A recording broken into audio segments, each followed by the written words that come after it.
How many of you have heard of the Book of Enoch? How many of you have never heard of the Book of Enoch? What a few of you have never heard of the Book of Enoch. This is the Book of Enoch. A book buried 2,000 years, a machine built this spring, and a date, they say, that fell out when the two met. Here is the story you have heard. That someone fed the most advanced artificial intelligence on the planet an ancient forbidden text, the Book of Enoch, and asked it to read what no human ever fully could, and that the machine came back with a single year, 2026. It's a chilling story. So before we go one step further, let me be completely honest with you about what is real here and what is not. The book is real, every word of it. The artificial intelligence is real. You can open it on your phone today. But the warning, the idea that a machine decoded a doomsday hidden in scripture and pointed it at this exact year, that is a story we are weaving tonight. A what if. No scholar, no theologian, no computer scientist has ever drawn the year 2026 out of this text. Hold on to that, because the truth, as you will see, is stranger and far older than any invented prophecy. So, what is the Book of Enoch? It is not really a book at all. It's a library, a collection of separate writings stitched together across centuries, the oldest parts composed somewhere around 300 to 200 years before Christ. It is attributed to Enoch himself, the figure the book of Genesis calls the seventh from Adam, the man who walked with God, and then, the text says, simply was no more, because God took him. For most of history, the complete book was thought lost. Today it survives in full in only one language on earth, Ge'ez, the ancient liturgical tongue of Ethiopia, preserved by the Ethiopian Orthodox Church long after the rest of the world had let it go. And then, 1947. In the caves above the Dead Sea, at a place called Qumran, came the discovery of the Dead Sea Scrolls, and among them, fragments of Enoch, in the original Aramaic, more than 2,000 years old. The scholar Joseph Milik published those fragments in 1976, and they settled the question. This text is genuinely ancient, genuinely pre-Christian. Here is the strange part. This book was cut out of nearly every Bible, rejected by Rabbinic Judaism, left out of the Catholic, the Protestant, and the Orthodox canons. And yet a piece of it sits inside the New Testament to this very day. The short epistle of Jude quotes Enoch directly, the Lord, coming with thousands upon thousands of his holy ones to pass judgment on all. Jude even names him, Enoch, the seventh from Adam, and frames his words as genuine prophecy, the longest quotation from any such book anywhere in the New Testament. A banned book, quoted as true prophecy in the very scripture that banned it. Now we come to the part that has haunted readers for 2,000 years, the Book of the Watchers. It tells of 200 celestial beings, the Watchers, who looked down from heaven, desired the daughters of men, and descended. The text even names the mountain, Hermon, a real peak in the Levant, where they are said to have landed, and sworn a dark oath together to see it through. And their leaders taught humanity things it was never meant to know. Semjaza taught spells and the cutting of roots. Azazel taught the making of swords and shields, metallurgy, the craft of war, and the painting of faces, the cosmetics of seduction. The union of these beings with mortal women produced the Nephilim, giants, of a scale the text can only render in symbols. It describes them consuming everything men could grow, and then turning on men themselves, until the blood of the innocent cried up out of the ground, and 4 archangels, Michael, Uriel, Raphael, and Gabriel, petitioned heaven to act. The answer was the flood, the first great cleansing, and Azazel, bound and cast into the darkness of a desert place to wait there for the final judgment. That is only one of 5 books folded inside Enoch. The others widen the lens. The Book of Parables introduces a figure called the Son of Man, an exalted heavenly judge, and then, in a twist that has divided scholars for centuries, seems to suggest that Enoch himself becomes that figure, a mortal man lifted up to sit on the throne of judgment. It is one of the boldest ideas in all of ancient religious writing, and the reason this one section is fought over more fiercely than any other. The astronomical book maps the heavens, the gates through which the sun and moon rise and set, and lays down a precise calendar, 364 days, perfectly divisible by 7, every festival falling on the same day forever.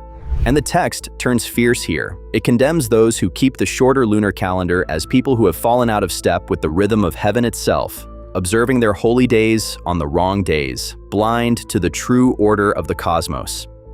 The Book of Dream Visions retells the entire history of Israel as a parade of animals, white bulls, black calves, a flock of sheep watched over by their Lord, until that flock is handed to 70 shepherds, corrupt overseers who let the sheep be torn apart, before the Lord descends at the last to deliver them and raise a new Jerusalem from the ruin. And the final book hides the thing the storytellers love most of all. It is called the Apocalypse of Weeks. In it, Enoch divides all of history, past and future, into 10 weeks. The first of them are the world we already know: creation, the flood, Abraham, Moses, Solomon's temple, the exile. And then the vision tips forward into weeks still to come, a final judgment, the punishment of the fallen angels, an old heaven passing quietly away, and a new one appearing in its place. This is the real warning inside the Book of Enoch. Not a date, a certainty, the promise, made to a people who felt crushed under tyrants and corruption, that justice was coming, as surely as the flood had come before. But, and this is the heart of it, the text counts in symbols, in sevens, in jubilees, in what it calls the heavenly tablets. It does not anywhere point to a single day on our modern calendar. No careful reading of Enoch yields the year 2026. That number is ours, not the text's. So where does the machine come in? The artificial intelligence in our story is real, and its name is Grok 4.3. The flagship model from Elon Musk's company xAI released this very spring, and it is genuinely extraordinary. It can hold close to 1 million tokens at once, roughly 750,000 words, inside its working memory, which means that in a single pass it could read the entire Ethiopic Enoch, every Aramaic fragment from Qumran, the related Book of Giants, and centuries of dense scholarly commentary, all at the same moment. And here is what a machine like that actually does with a text like this. It is fascinating enough without inventing a single thing. It does not receive visions. It performs comparative linguistics at a speed no human could match. It maps the patterns of the Ge'ez against the broken Aramaic, projects the missing words a scholar might spend decades reconstructing by hand, and surfaces the symmetries buried in the structure. How often a phrase repeats, how the astronomical numbers fall into line.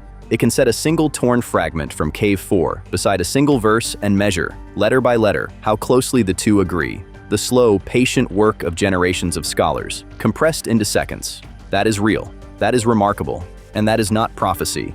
And this is precisely where our story takes its leap. The what if. Imagine that machine noticing the drift in Enoch's 364-day calendar.